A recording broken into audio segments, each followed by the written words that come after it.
Thank you for watching. My name is Glen Morgan. This is We the Governed, and this is part 3 in our interview with Brian Heywood of Let's Go Washington. And Brian, again, thank you so much for taking the time My and pleasure. let me come in here in your barn and do this interview. And it's always good to talk about successes. And so why don't we pick up where we left off, and let's talk about your plans moving forward here with Let's Go Washington this year, because getting them to the legislature, that was these initiatives, the first step of the process. And let's talk about what you see the next couple steps being. As of right now, it looks like, well, they've put 3 of the 6 have gone to committee, and the committees have then voted them out of committee back onto the floor. And so we understand they're going to be holding a vote on each of the 3 within the next week, maybe as early as Monday. And it seems unlikely from everything that I've heard that they would actually let those go to the floor for a vote if they were going to vote them down. Right. So as of right now, it appears like we may have 3 that we can celebrate as early as next week that have been successful. And that's a clear victory. I mean, That's there's huge. no doubt. Yeah. I think it demonstrates that these were common sense initiatives from the very beginning. So much I want a stamp that's going to be like Democrat approved, Democrat approved, Democrat approved, right? They were common sense, so much so that they had to pass them. And so that's going to hopefully, and if they don't, if they go and they vote against them, if there's some sort of last minute shenanigan and it doesn't go through, then we've got all 6 will be on the ballot this coming November. I think the fact that we got hearings, they should have held hearings on all 6, but the fact that we got hearings is an enormous win for the people of Washington State. Their voices were heard. This became the topic of discussion. The fact that the initiatives existed was admitted several times for the reason that some really stupid bills got killed. Yep. One of them being the tripling the rate of increase for the property tax. Yep. Specifically, they mentioned the initiatives as one of the reasons why not. And so this is a huge win. And perhaps people of Washington are not used to winning. You sort of hold your breath until until Olympia is done, and then count your, where did we get shot? Where are the bullet holes? Right. And this time, actually, we're able to patch a couple of things and fix a couple of things. Right. And not just little things. The police pursuit will have huge deal, enormous right away. Right. And the no income tax both limits the cities and the counties, but also puts a very clear stamp that the Democrats have supported this. And I think it makes these all sort of challenge-proof in a way as well. The legislature voted to put these into place. Right. You can't play any Supreme Court shenanigans and try to sue your way out. And then, of course, parental notification had so much support from parents who are just tired of being ignored. Right. So those 3 hopefully will be passed and will go into law here very shortly, and that'll have an immediate effect on public safety. And then the next 3, then we're going to be into an old-fashioned campaign. Right. But when I say old-fashioned, I don't think we're going to go at it in an old-fashioned way, right? We came at the initiatives themselves and the signature gathering in a new way that significantly changed the dynamics of how much it costs to get them qualified. And we've been working on some ideas on how to best get this message out so that people hear it and understand it. And I suspect that we're going to be significantly outgunned when it comes to money. Right. It doesn't mean that they'll spend it wisely, but I wouldn't be surprised if they throw $30 million at trying to get the Climate Commitment Act protected, because it's a huge grift to a lot of people.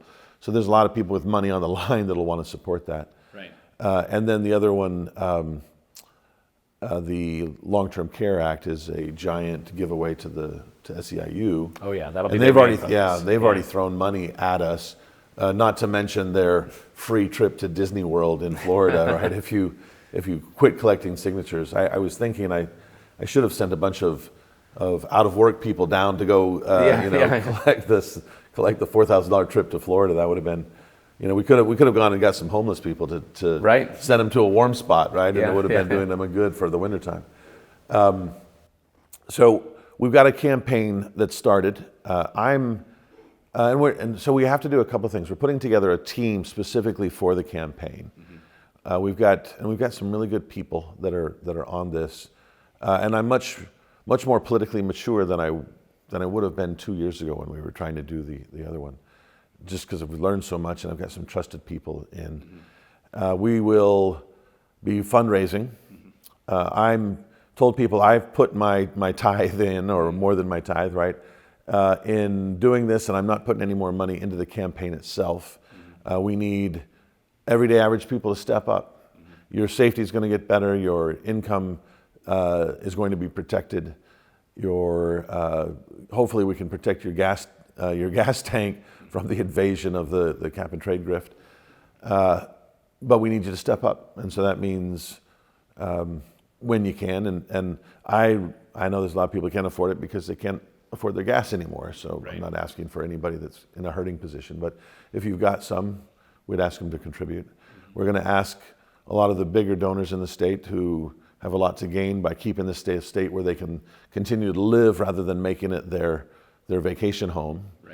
We're asked them to step up. And then I think this has national underpinnings in it, because one of the interesting things about Washington State, if you go back and look, is that we have been a 5-year harbinger on what's going to happen to the rest of the United States.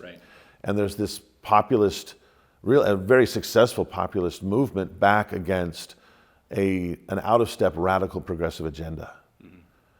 And there are a lot of states that are going to be watching what happens, especially with cap and trade. And I think that when it's purely a grift just to make money for a retirement plan for the governor and his buddies, there should be pushback. This is not something that actually fixes any environmental problem. It just gives money to groups that want to pat themselves on the back.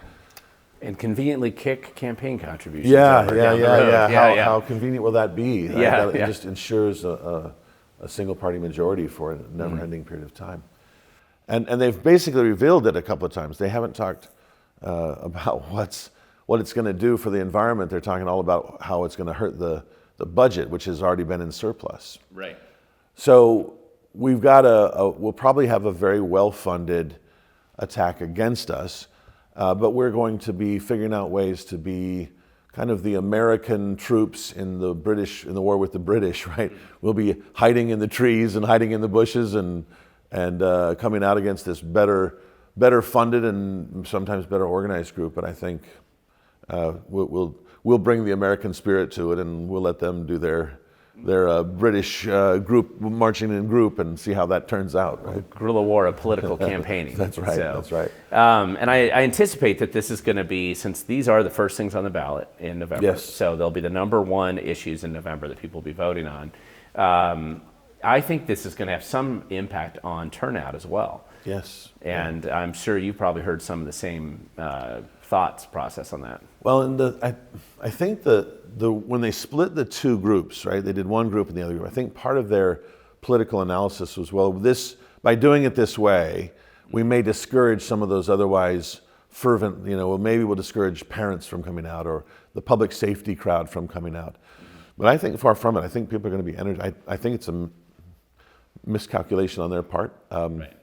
I think people have had a taste of winning and fighting back against the man, fighting back against Olympia, fighting back against district, the capital district, in the Hunger Games almost. And I think people are very motivated. And in fact, what's been interesting is that the sort of donor class group I don't think they were necessarily in belief that this could happen. And so there was mild support. And now that it's happened, they're almost giddy. In the same way that I hear from the volunteer group, right? The ones that are put a lot of time in. Yeah, the grassroots volunteers who spend a lot of time doing it. They're ecstatic and motivated, and this is a win for a lot of people. And that makes me incredibly grateful. I just to watch people be motivated to be in the political process. And I think that's the mistake that the other has made. And it's our hope to catalyze on that. People that don't know about it, then we'll be asking people to tell their neighbor, right? And it's an easy thing. It's not in the hot button issues of society. Well, and the messages aren't. I mean, it's vote yes on all three, right? Right, Or that's you right. know, Yeah, if they don't pass these three, it'd be vote yes on all six. But Somebody suggested we have gang signs. It was like 3 and 3, baby. yeah, vote for three. Yeah, Vote but for I mean, all that's three. not. Yeah, that'll be. I imagine a relatively simple campaign. I think so, and even I think one of the things if we address the elephant in the room, that'll be the capital gains, because the left is quite convinced that this is a class issue, that they can separate Washingtonians. That again, it's the "you people are stupid" kind of mentality. Right. They think people are so dumb that they'll go, "Oh yeah, capital gains doesn't impact me; it only attacks those rich people." But it's really easy to see already. Jeff Bezos left the state. And so then they say, well, it's only 3,000 people. Yeah, it's only 3,000 people, but you don't know how many people already left not paying it, and you don't know how many people are going to leave in the next little wave. And one of the dangers to the economy here, very real danger, is that you get all of these entrepreneurs who either don't come into the state or who leave the state, and you're not going to really see the impact for about 5 to 10 years. Right. But then when it happens, you don't get it all back suddenly. It takes another 5 to 10 years for it to come back. And we created about 90,000 plus new companies in 2021. That's the last time I've seen data. There may be some more updated stuff. But 90,000 new companies were created in the state. Why? On our own website, in our own Washington state website, come to Washington, leave those other states. Why? Because it's a beautiful place, we have no income tax, and we've got no capital gains tax. On our state website, it said that. Now they've kind of quietly scrubbed. It's the dogs in Animal Farm, scraping off words that aren't relevant anymore. Right. But there's this promise to all these people who have come to this state and started a business that we're not going to charge you on this, right? And then, so that's one part of it is, well, this is only rich people. And then the second part is, this is going to hurt school children. That's the big one that they're trying to throw at me. And I've been looking at the budget. I just spent this morning with some budget experts on education budget and really making sure that I understand the ins and outs of this. And I keep going back to, we've had a $19,000 budget surplus over the last 5 years. Billion, sorry. Yep. Secondly, the money that they're saying we're going to lose for education, we are constitutionally obligated to spend that money on those things in education. We're constitutionally obligated. So if it doesn't come from, and it wasn't coming from the capital gains tax before, and we paid for those things, they just want to pay with other things and they'll put this money in. It's because they want to get other goodies. Hey, supplanting. I mean, it's essentially, and they've done this now for years. It was the lottery. It was marijuana. Yes. It was a pot tax. It was the increased property tax. They've been doing this now, the same game over and over again. And I think they just presume that people are dumb enough to people are stupid. It's keep the falling theme, for it again. People are stupid. Right? They may have PAS is like a sign in their thing, right? You can get away with anything because people are stupid, and people are not. Right. And I think that's the advantage that we have is they have to continue to convince people that they're stupid. Right. And we have to say, we trust you and we believe in you. And the people leading this program over here might be, but the average person out here isn't. They're not. Yeah. And they see, Americans have always been fans of the capitalist economy, and we've got a lot of welfare in our state to take care of people that are at the margins. So it's not like we're doing some sort of barren earth, scorched earth campaign. This is let's continue to create the prosperity by inviting the small business owners and the entrepreneurs and the people that go around the whole ecosystem of Amazon and Microsoft. Let's keep inviting them into the state and keep encouraging them to create new businesses and new products and new services. Well, and make it so you can still afford to live here. And make it so you can still afford to live here. Right. That's exactly right. Because if those people stop coming and the jobs become scarce and wages don't keep following where they've been, you could be priced out of the market. There might just not be enough jobs anymore because we've got people to work, but those entrepreneurs decided I'm going to go somewhere else, Nevada or Texas or Florida or wherever. That's a legitimate real risk here. And so the politics of envy that they're playing, and that's what okay, pull out this, here's our well-worn cassette tape. Politics event. Maybe it's even an 8-track. I think it's that, right? It's older than that. It might even be reel to reel because it's been around a long time. politics of envy. We want to get people to feel like these guys are terrible. And you can see the trolls in the newspaper always, rich bastards. And right, attack Brian Haywood, right? Yeah, it's always that way. And fine, attack me. I'm happy to take the attack. But I'm not going to personally benefit from this capital gains tax. Not for I got to make $100 million to do it. If I do, that would be great. But I don't see that happening. So this isn't me trying to get myself more wealthy or my rich friends wealthy. But you will save gas tax. Yeah, I will. That's true. I might save. I'll save $500, $600, $700, $800 a year on the gas. Yeah. But I think look at. They've updated the wall of shame wall. Oh yeah. Right? I'm number one, enemy number one. Right. But this is Nick Hanauer paying for a website to try to shame people that are opposed to the capital gains tax. And who is he? He made his $600 million or $1 billion in profit from stuff largely because he won the birth lottery, and made a bunch of money. And now he's like, I got mine. I don't want anybody else to get theirs.